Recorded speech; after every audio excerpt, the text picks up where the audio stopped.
Welcome back, everybody, to another episode of It's All Related, where we talk all things intuition and what it truly means to live an intuitively guided life.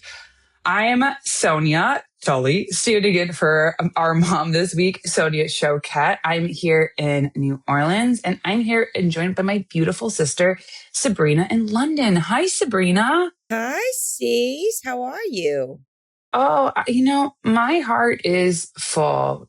Mardi Gras season is in full swing, and it just delights me. Just yesterday, I was walking to the grocery store, and like a full-on high school marching band was practicing 2 blocks down. I mean, fun. How does that not make you hot happy? I'm like, Yeah. you go. They out there marching on their little drums, working That's so fantastic. You and Mom do love hard. A parade. You do. You guys just light up. I do. And I love it because I'm sure Mom and I in our past lives were in parades. Wow. I feel like so. You got maybe taken out in a parade in a past life because you have the opposite. I have an opposite reaction to loud, really loud, unexpectedly loud things. I don't even know. I think it was probably some past life trauma gone wrong, because anytime I remember the first time it ever happened, we were actually in Rome. Mom, because she was a flight attendant for so many years, we had passes growing up till the age of about 12, which meant that we could pretty much go. If there were seats available on an airplane, we could get on the airplane and we can go. So our parents really took advantage of that. Took full advantage. Loads and loads and loads of places. And we would all pile into one little teeny tiny hotel room when we got there. But they would take us and we would go and we would see. And I remember really vividly, I think you and our dad went off on your own adventure. And I was with Mom walking down the street. And in Rome, there are like papal marching bands that for like the Pope. And way, way off in the distance, we could hear the drumming of the papal marching band. And I flipped out. You would have thought that there was some sort of like army coming to get me. I mean, I could not. I was like, we have to get inside. Like, we have to get. My mom was like, it's okay. Like, this is kind of part of the tourist attractions of Rome. Like, we're totally fine. Everything's fine. And I was just like, no, this is dangerous. The drums are coming. And it was like visceral. And even now, like anytime I hear that far off distant drumming, I really have to talk myself down and be like, everything's fine. You're okay. There is nobody coming to get you.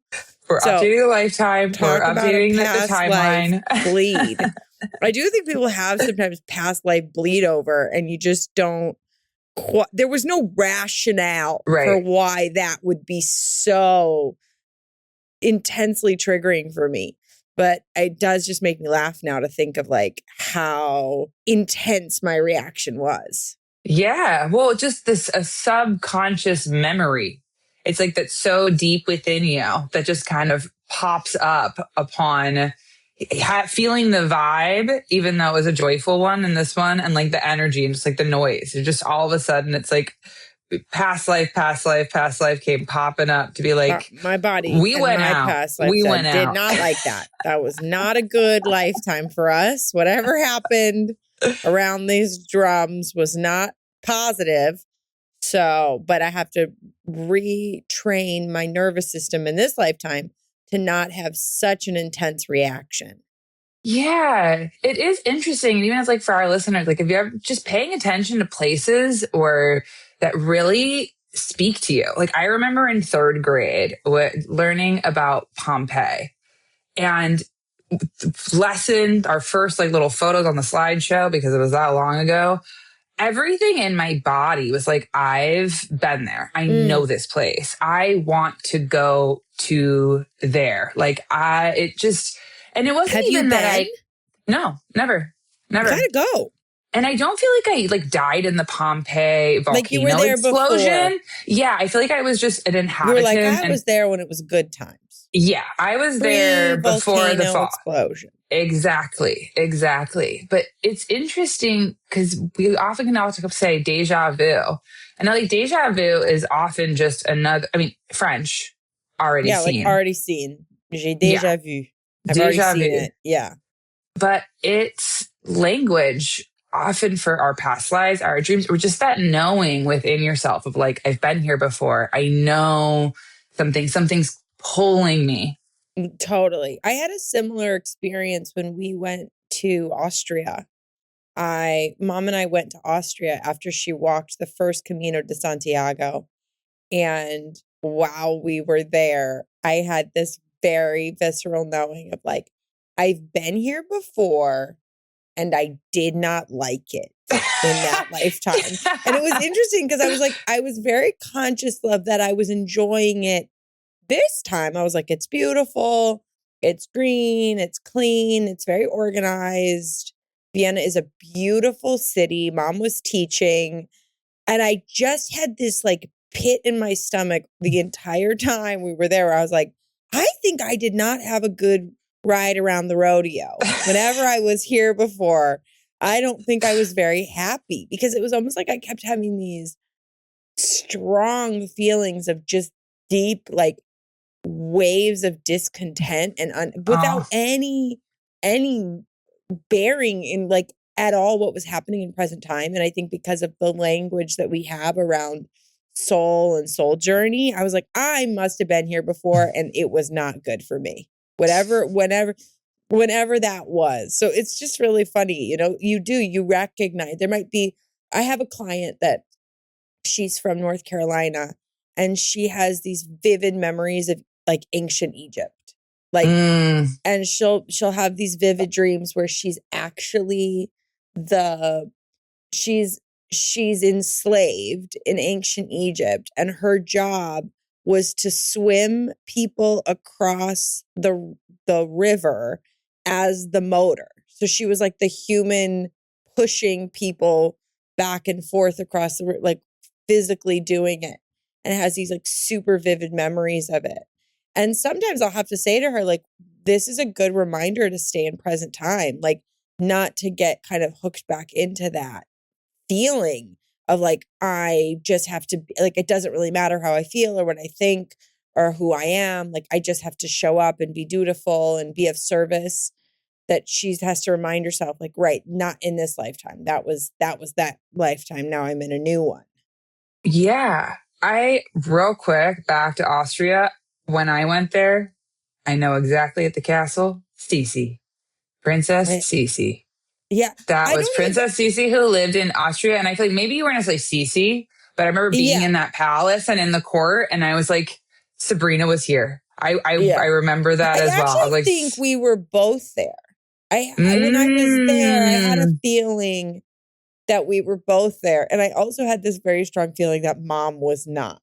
Like, I was like, I don't think she was a part of this, whatever. I had this sense, like, I think you and I were there together, but I didn't that feel resonates. mom there with us during That that resonates. time. And yeah, I don't know if we were part of that royal family or we were around it, but it was just this knowing of like, oh, I've been here. Like, I know this place.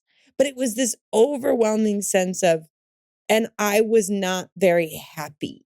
Like, I Yeah. just had this feeling I wasn't happy here. And then when mom and I went into the palace, I literally went through like 3 rooms and I said to mom, we gotta go.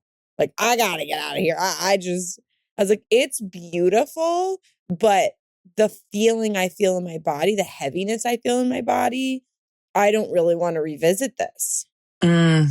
And just as you were saying for your client in North Carolina, and even here, just the theme and one thing to pay attention to if you're curious about if you've had any past lives, pay attention if you have any strong, like emotional reactions or like energetic. It's almost like an energetic trigger, like being in the space at the castle or just Yeah. being in this place. You're saying like, everything is good, but getting these waves of like these waves of feeling. That's also like for me with Pompeii, because our subconscious, that our soul doesn't necessarily work in language. It works in vibration, and often emotions can be really strong indicators that your intuition is trying to tell you something. Totally. Like for me, one place that I know I have a really strong soul connection to is Hawaii. Like ever since I was really little, the music, the language, the land, it just felt very familiar. And I think that a lot of the time when we have a soul connection to a place or a people, music, you'll hear a piece of music, or you'll hear the language, or you'll see the land, and it's almost like there's a recognition. Yes. Or like a remembering of some sort. You feel like, oh, I know this. It's funny, Mom talks about her connection to New Orleans. I think she writes about it in Diary of a Psychic, Yep. that she had when she went to New Orleans, like a very strong visceral past life memory of being in New Orleans, and how she kind of just knew, like, this was a place I've been before. I remember this. And I think for a lot of people, it can be quite healing to like recognize and see. I remember I had this one wonderful French client, and she had this tremendous connection to Native American, but a specific part of a Native American, which was in Arizona. She was like, I know I was there. And when I look at pictures of the land, I just have this feeling of like connection and comfort. And it was interesting because one of the ways that she would connect with her spirit was she would call in sort of her spirit guides. And a lot of the time her spirit guides had sort of like a Native American essence to them, and like there was really this was like a woman from France who was like, grew up in a completely different culture, a completely different, background, but her soul connection was like so strong. And so I feel like that's where it can be tremendously nonlinear. It is tremendously nonlinear. And what I like, if you're trying to access yourself, you can't let the intellect play. If I think about just French culture that really can value information, also have how, or not even French, but just the intellect can value so much information that sometimes as these past life memories, feelings, as you're saying, come up, they're here not only to heal, but for us to integrate. So for your client, it's like, I'm sensing and having this strong connection, but not letting the head have a say. Of being like, oh, that's silly. Oh, why would you ever be in a Native American in this specific place in Arizona? Like, that's really, really silly. So of opening up into the imagination space and seeing what resonates. What resonates. I think that is like the journeying of it, the going and using, Mom always taught us imagination is the portal to intuition. And so if you're able to allow yourself to imagine, to dream, to kind of journey, you will get stuff and feel things and have a knowing. And like you're saying, you're letting it be so. You're not dismissing or pushing it away or intellectualizing it. You're really saying, yeah, like there's something, I have a connection here. It's funny. There's this one podcaster that I love, and she has a comedy podcast. And all the time on the podcast, they're referencing how she's just like this little cute, 40-year-old mom of one in California. And every chance she gets, she loves to watch anything that has to do with war.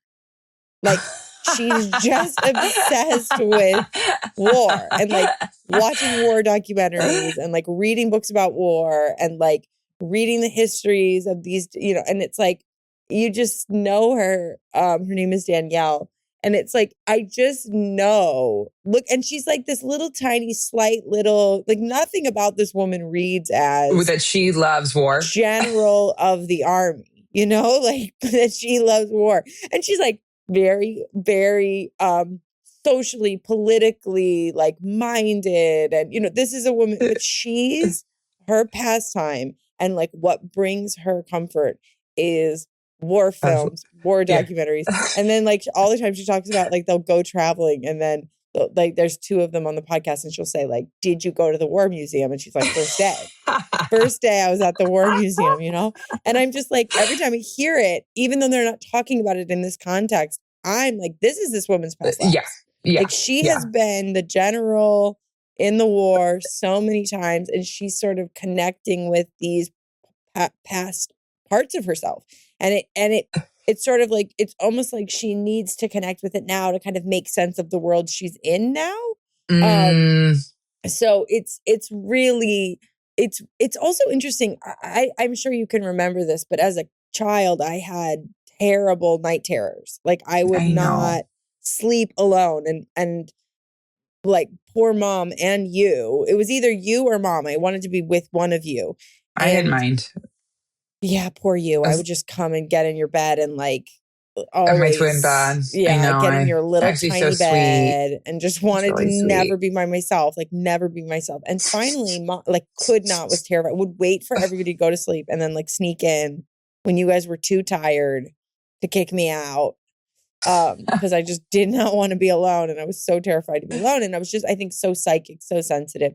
And it's really interesting because mom took me to a past life regressionist when I was probably about 10 or 11 in Chicago. His name was Klaus.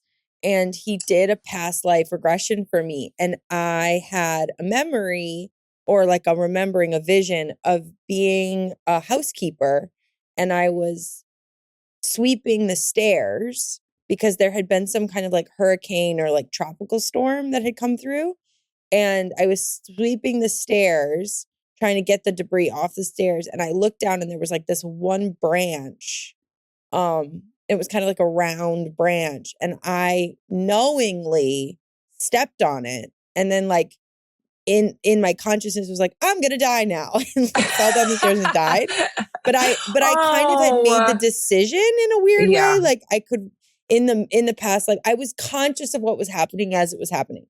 It was almost like your spirit, like your soul was clear, just being like, okay, I'm going to die now. Yeah, like totally. And like totally at peace. Like we got it. We got this incarnation. Drama. No, I didn't feel any drama. I was just watching myself go through these steps of this process. I'm on the steps. And it was interesting because I was looking through my eyes as though it was me, but I knew I wasn't me. I knew I was somebody else. And after that, I woke up and I didn't have any night terrors anymore. Wow. I stopped. I remember that. I stopped. I literally went that night. I went to bed in my own bed and I slept in my own bed for the first time, like ever, basically. Yeah, I do. And I remember actually that. woke up in the morning and mom and I both looked at each other like, whoa.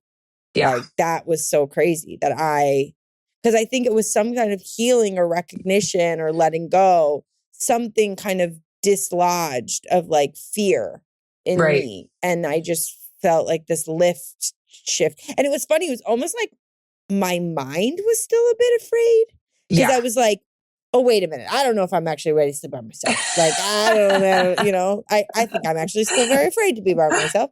And it was like, I almost had to catch up with my mind. Like my mind had to catch up with the healing that had happened in like the soul regression, like the soul's regression and like healing that had happened. But I look back on it now and I'm like, God love mom. I know. That's what I was just thinking. We can't get this kid to sleep in her bed. We're taking her to the past life regression place. Hello, my sweet friends. It's Sonia Tully. And here's one thing I know for sure. Your head and your heart are meant to be the best of friends. And when you live life inside out, your head and heart are one. Being an intuitive, connected soul is all about remembering who you are and uncovering your gems. It is my mission to help you trust your intuition so that you can plug back in and reconnect to your authentic self. If you're ready to move into ownership of your intuitive gifts and get out of your own way, my intuitive mentoring programs are healing, fun, and expansive. Get clear on your real goals. Stop people pleasing. Gain confidence in your intuition, quiet your anxiety, and reconnect to your creativity and power. I know life is messy. It's messy for me, but in the mess is where we find the magic and where we're meant to dive in and find our treasures. Being spiritually connected and divinely guided is the best way to deeply love ourselves and move in the world with confidence and ease. There is nothing I love more than helping people live spontaneously and awaken their inner guide. I can't wait to help you come home. Visit my website, soniatully.com, to learn more. And while you're there, download my free guided meditation and workbook so you can harness the power of your intuition and learn about the ways I can work with you so that you'll dance through life with clarity and confidence.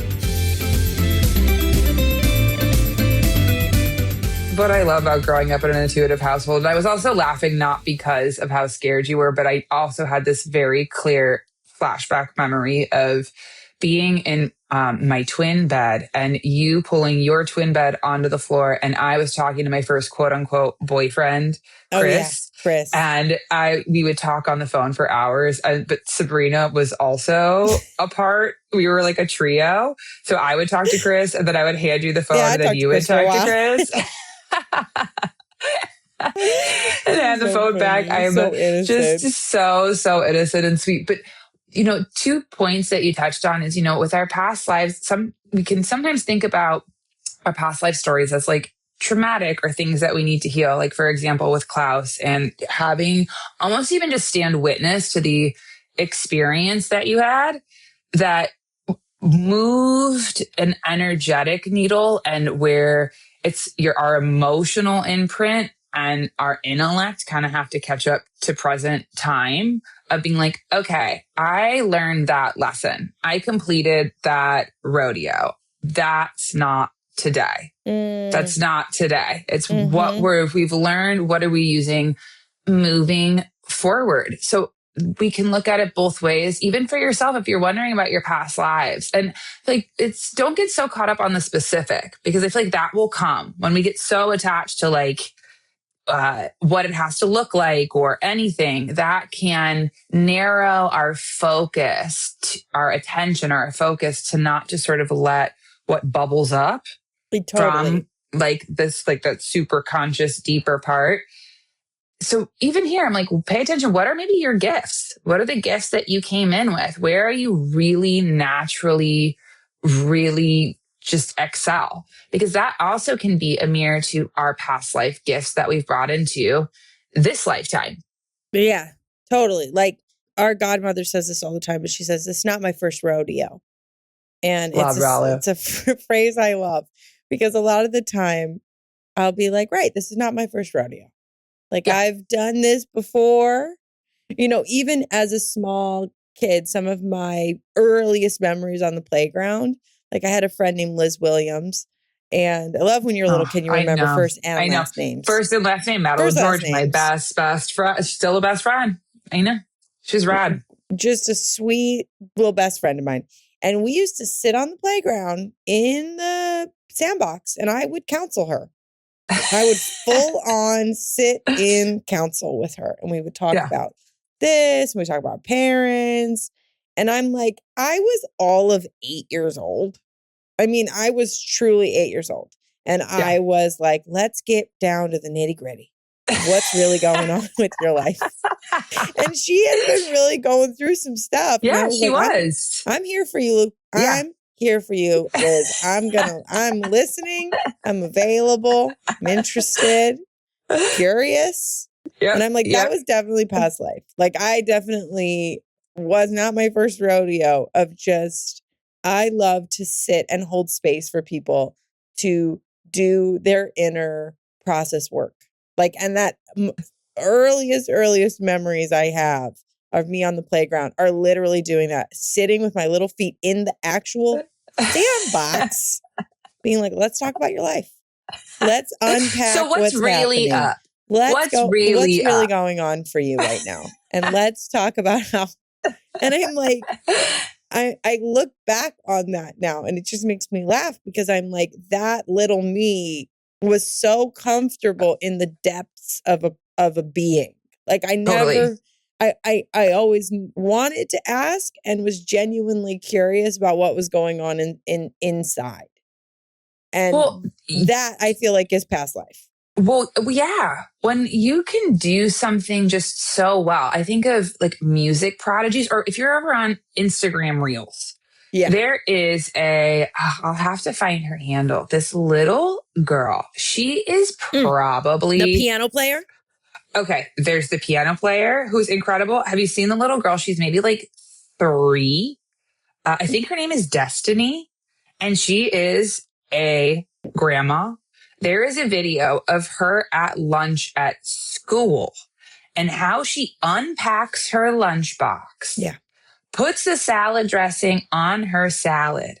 How she uses her little napkin to wipe up.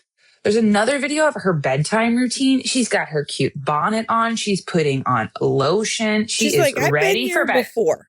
Totally. She's like, and it's such nano vibes and it's so strong. At the Sweet. moment that I saw it, I'm just like, this is not your first rodeo. That's not your first rodeo. And just as you were saying, like, pay attention for yourself. What comes naturally to you?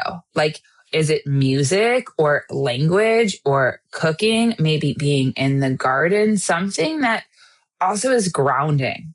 That's what I also find when we can pay attention to our gifts that come across from like our past lives. As you're saying, it's like the 8-year-old counseling Liz and in the box. It's like, I don't even know where this comes from. And because it comes so naturally, sometimes we can overlook it as a gift because we don't think of it as that. Yeah, until you're older. I do think that that's kind of one of the incredible benefits of being with and having small children right now. Sufi's 4 and she'll be 5 in March. And I got this video from school a week ago where she has creative arts 3 times a week where they go and they give them like different mediums to play with, whether it be like a clay or paint or, kind of like a different, like those sort of, what are they? They're like, what do they call those?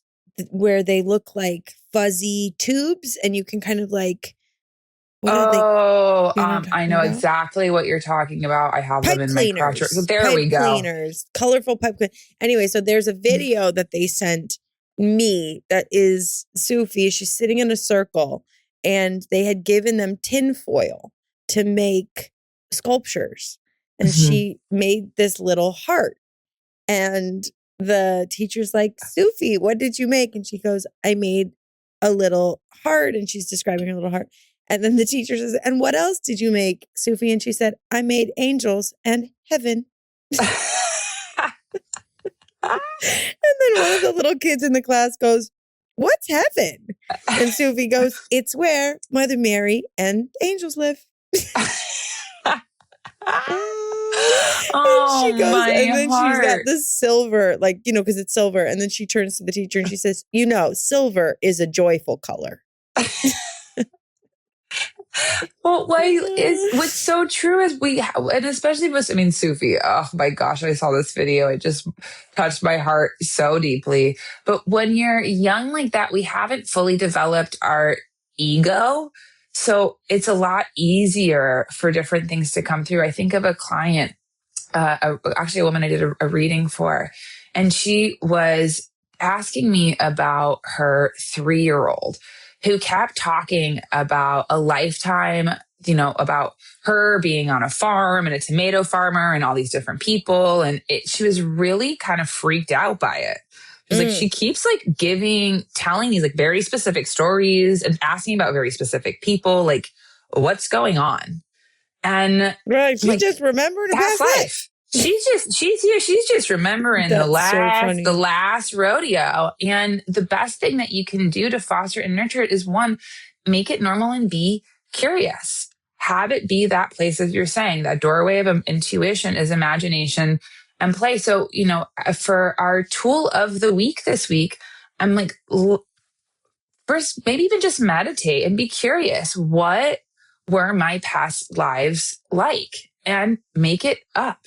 Yeah. Our inline get in real fast. Totally. I think you can use your imagination. Like you don't have to be so, your past life can be whatever you want it to be. Right. You know, Right. you got to give yourself. Sufi, when she was 3, she does it less now. She's almost 5.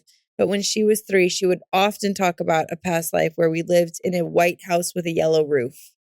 And I would say, oh, that's so interesting. And she would tell me about that lifetime.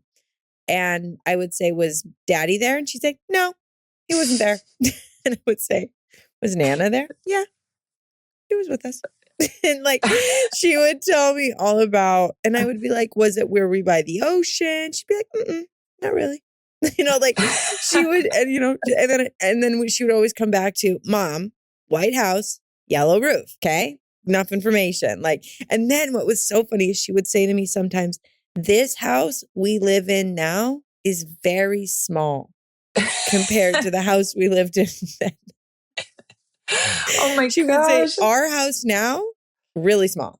And I'd be like, this is not a small house. Like, she'd be like, no, this is a small house. In comparison to that house, this is tiny. We're on top of each other. Reminds me super flashback of Christmas when I came. I got a scarf. I put it on her. And me, Sabrina, and Mom asked Sufi to walk the runway. And so she's walking, strutting with her little giraffe, walking. And then she stops at the end of the hall, turns to Sabrina and she says, Mama, put on royal music.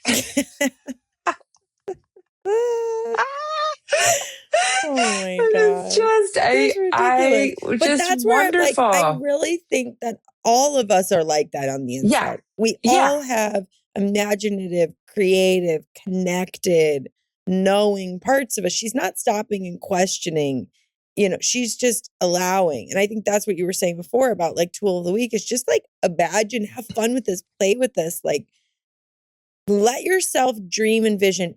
It's funny, my Ahmed, as we know, my science husband, he can be so, you know, if I say to him, what's your past life? He would be like, I don't know what you're talking about. But one time I said to him, if you had a past life. Love that. And you could be anything.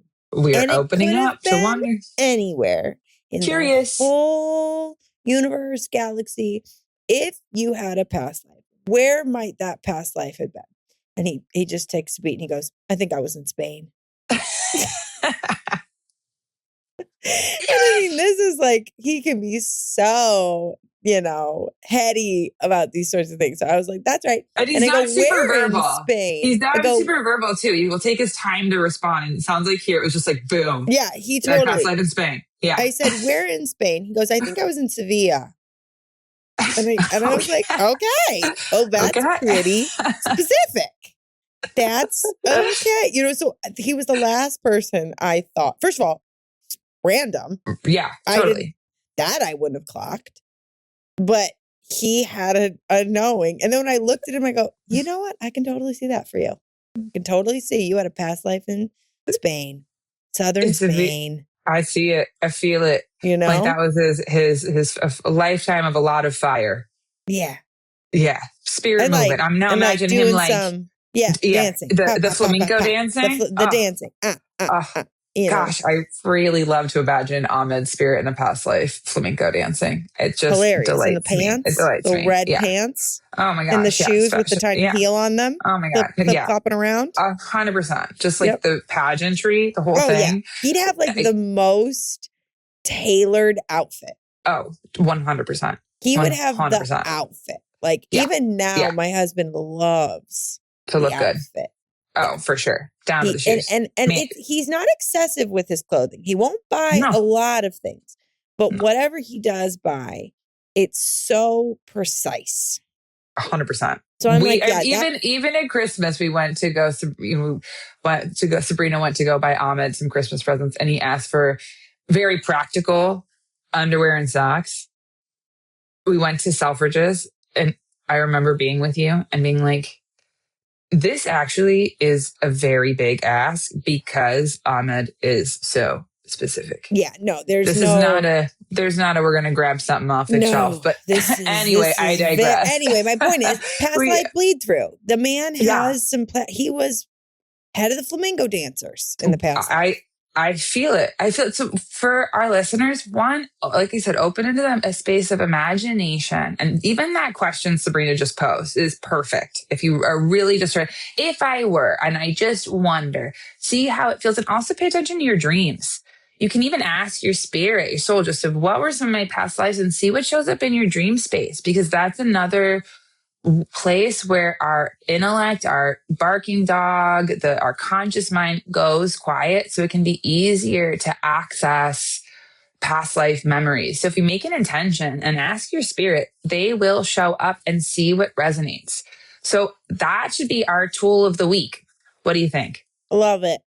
So that's our tool of the week. And use this tool, if you have any past lives that came through, downloads or ahas, share them with us. You can write us at It's All Related Podcast Questions at gmail.com. And we love to hear from you, as well as your listener questions. And so now we're going to question of the week. What's our question this week? This week, we have a question from our beautiful listener, Danny. Danny writes, almost every night before I go to bed, when I close my eyes and I'm relaxing to sleep, I hear spirit.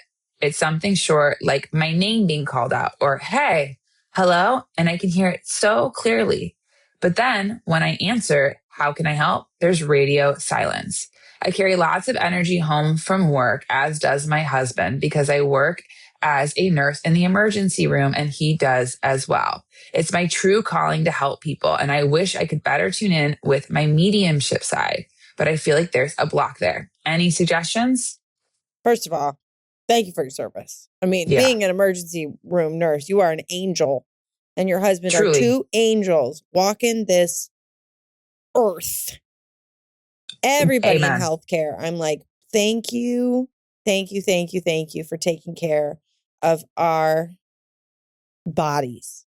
Because when something goes wrong with the bodies, woo. So thank you. That'll just right there.